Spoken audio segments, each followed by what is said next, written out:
Hello.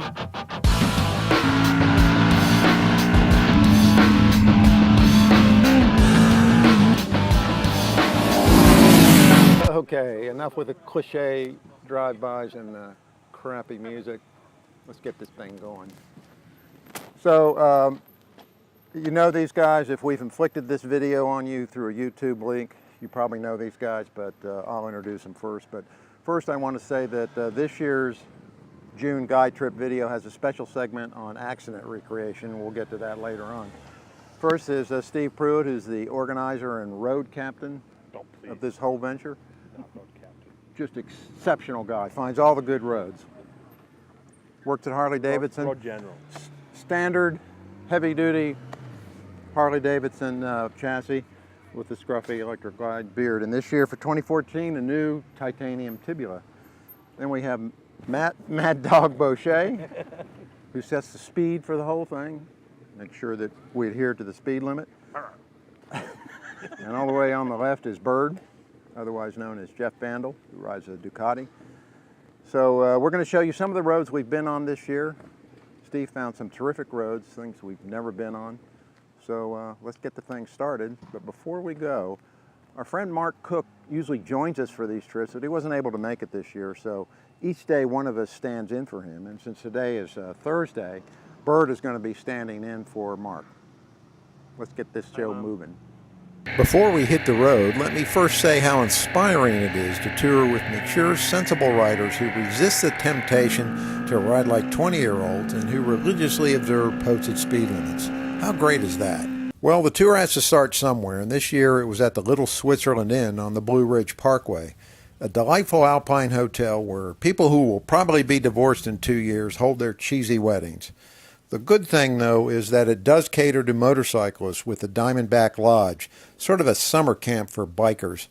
And on this very porch, Steve sold a $28,000 Harley to a man who didn't know he needed one, and who will probably also be divorced when his wife finds out. Day one found us on some roads none of us had ever seen.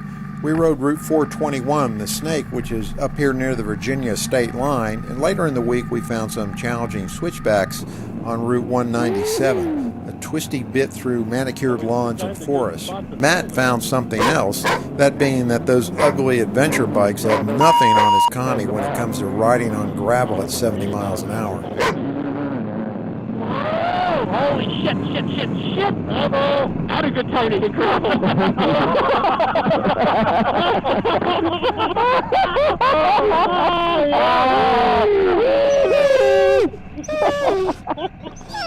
What's saying about this?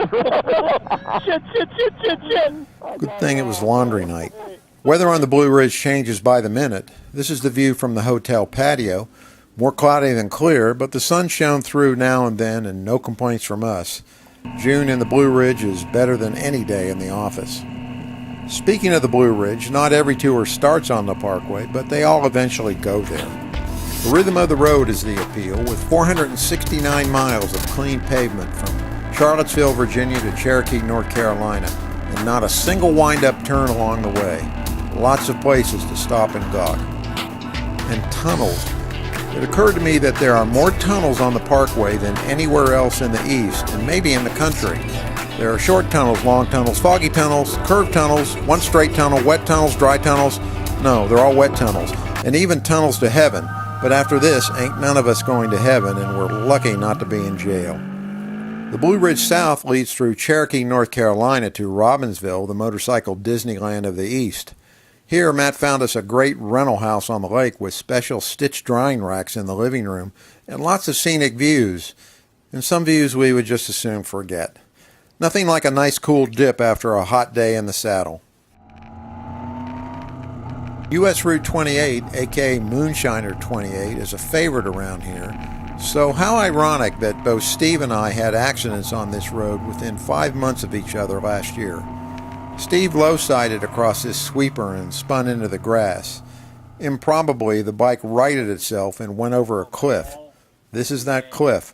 Matt and Bird clambered down and recovered not just broken bike parts, but Steve's cherished sandal. Sandal!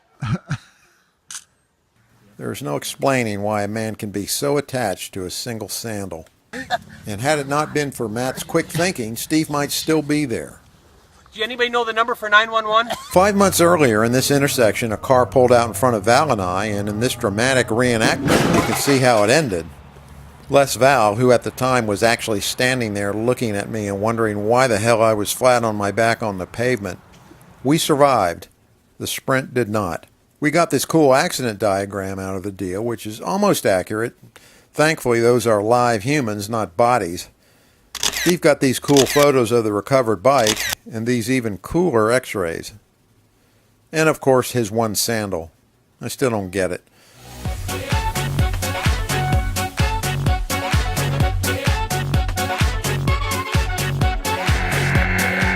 Run through Deals Gap ought to sound like this, but it really sounds like this.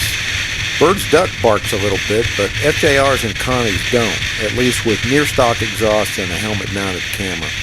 Deals Gap is a must-do on any mountain tour, and we've checked it off several times. The Gap is many things to many people. It's a magnet for slow, inept riders who ought to stay in their garages and just get the sticker and t-shirt via mail order. On the other pole are wild-eyed crazies who do their best Casey Stoner impersonation before high-siding into the rocks, or worse. I like to think we're somewhere in between. You can wick it up on the Gap without killing yourself. Cruiser riders, in addition to being generally slow, are also late sleepers. Hit the Gap at 8 a.m. and you'll have it almost to yourself. Almost. Which leads to the question of the day.